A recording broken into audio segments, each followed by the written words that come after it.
there's a potentiality that 401ks are also going to deflate. And so, how do Americans climb out of, they can't work any harder. Most Americans are salaried, W-2'd. There's a big chunk of us that work as self-employed. And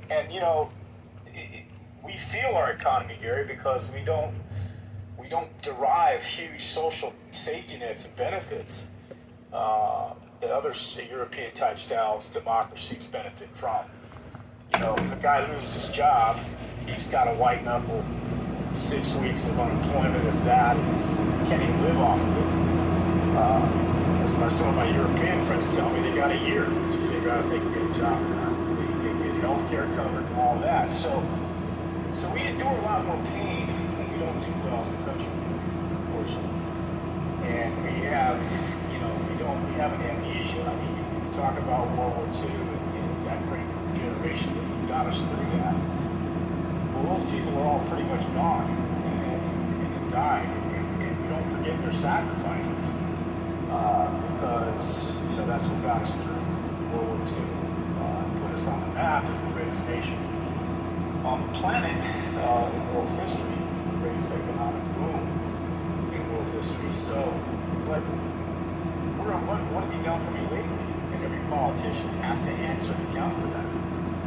And unfortunately, many of the people on the right, the politicians can't challenge this president the way others have challenged Carter, Reagan, Clinton, and down the line.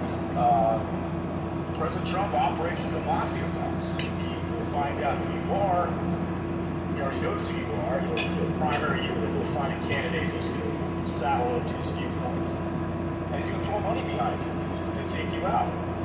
And we've seen this also play out with regard to our international policies in the Middle East. So I think the Ukraine, the blank check, being able to get away with that is eventually going to run out.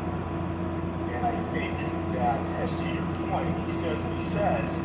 And thank God that he says what he says and says what he means, hopefully, because now we have information by which to check his power and the things he's trying to execute, because it's on us now. We have the onus as Americans, and our politicians included, and to rally against the very things that he's talking about trying to get away with. I mean, we've seen how he is trying to neuter and defang our voting processes, mail-in ballots, redistricting, and the like, and potentially creating a national emergency in his